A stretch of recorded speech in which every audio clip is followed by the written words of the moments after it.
السلام عليكم ورحمة الله وبركاته. ازيكم يا حبايبي؟ عاملين ايه؟ ان شاء الله يا رب تكونوا بخير واتم صحة واحسن حال. رجعت لكم تاني بفيديو جديد، والفيديو اللي معانا النهاردة بقى جبت لكم فيه تركيبة زيوت حلوة جدا جدا لتساقط الشعر. انا عن نفسي مجرباها بقالي اكتر من شهرين، وجابت معايا نتيجة هايلة جدا جدا. وعلشان كده قلت اصور لكم الفيديو دوت واقول لكم على الزيت دوت، وهقول لكم انا جايباه منين، وهقول لكم كمان على المكونات بتاعته، وهقول لكم هو عبارة عن ايه. بس ما تنسوش كده واحنا بنتفرج مع بعض على الفيديو، تشتركوا في القناة وتحطوا كده لايك حلو من ايديكم الحلوة علشان الفيديو يوصل لأكبر عدد من الناس. وما تنسوش كمان تشتركوا في القناة علشان الناس يعني كلها ايه تستفيد. تمام.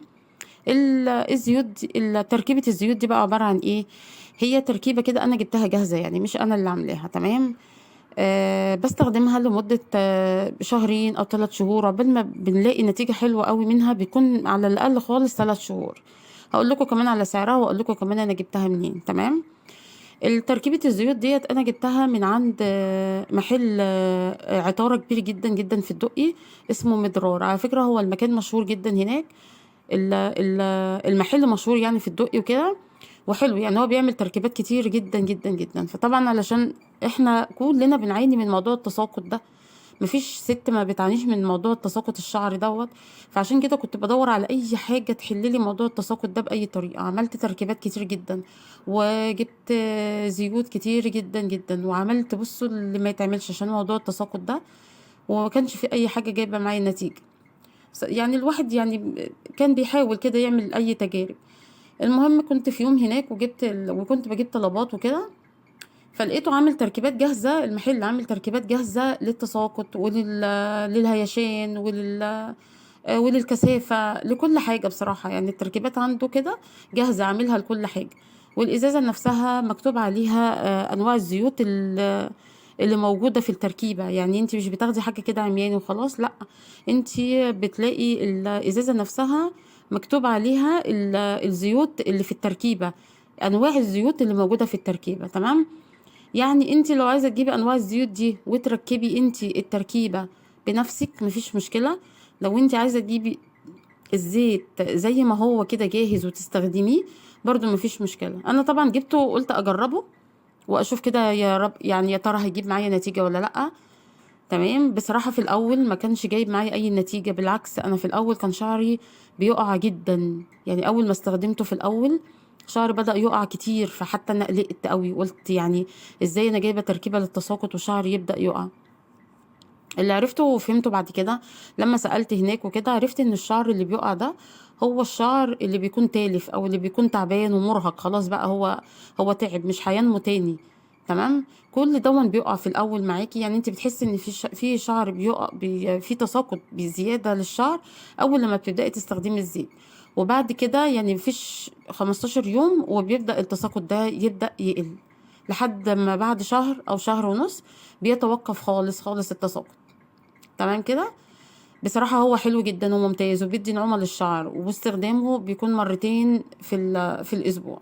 بتدلكي بيه كده فروة الراس وكده، وبعد كده لو عايزة تسيبيه على شعرك بتسيبيه عادي، لو عايزة تشطفي شعرك منه بتشطفيه، يعني زي ما تحبي.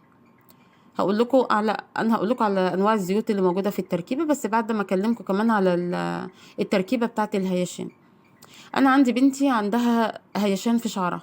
تمام. برضو استخدمت لها تركيبات كتير جدا وجبت لها حاجات كتير جدا، وبرضو مفيش فايدة، يعني مفيش حاجة عملت معاها قوي نتيجة. فجبت التركيبة ديت، برضو هي تركيبة حلوة برضو جدا جدا بصراحة، ممتازة. جربتها لها برضو من هناك من عند نفس العطار.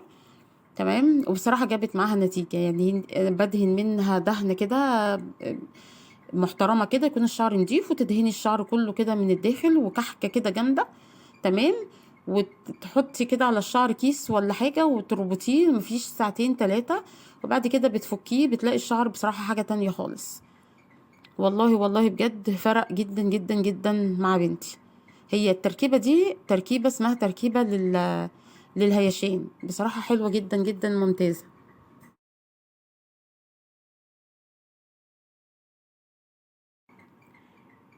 الزيت اسمه نخاع أنثى الجمل ودهن النعيم.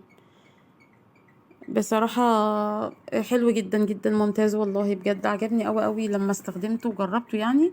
لقيته حلو والله، وفيه بجد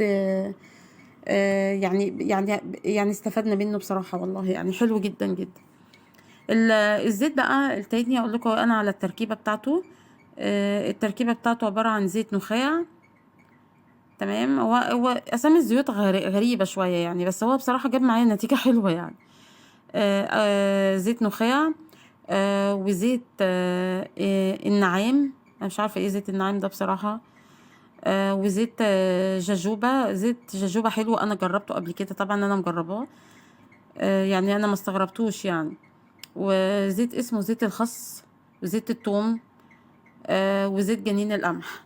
دي تركيبة الزيوت اللي موجودة في الزيت اللي هو بتاع التساقط. تمام. واستخدامه طبعا انا قلت لكم طريقة الاستخدام، قلت لكم ان هو بيستخدم مرتين في الاسبوع. بتدلكي بيه فروة الراس، وبعد كده ممكن تشطفي الشعر، او ممكن تسيبيه زي ما هو برضو على حسب راحتك يعني، زي ما انت عايزة. بس هو بصراحة هم حلوين جدا وبجد جمال خالص. لو في اي استفسار او محتاجين اي حاجة اكتبوا لي في التعليقات، وانا ان شاء الله ارد عليكم بكل التفاصيل اللي انتوا عايزينها. تمام. وان شاء الله كده اكتب لكم في الكومنتات ان شاء الله اكتب لكم العنوان بتاع ال المحل اللي انا اشتريت منه في الدقي. هو ما يتوهش بصراحة يعني، العنوان في مكان كويس ما يتوهش. تمام. يا رب يكون الفيديو عجبكم، وما تنسوش تشتركوا في القناة وتفعلوا الجرس عشان يوصل لكم كل جديد. والسلام عليكم ورحمة الله وبركاته.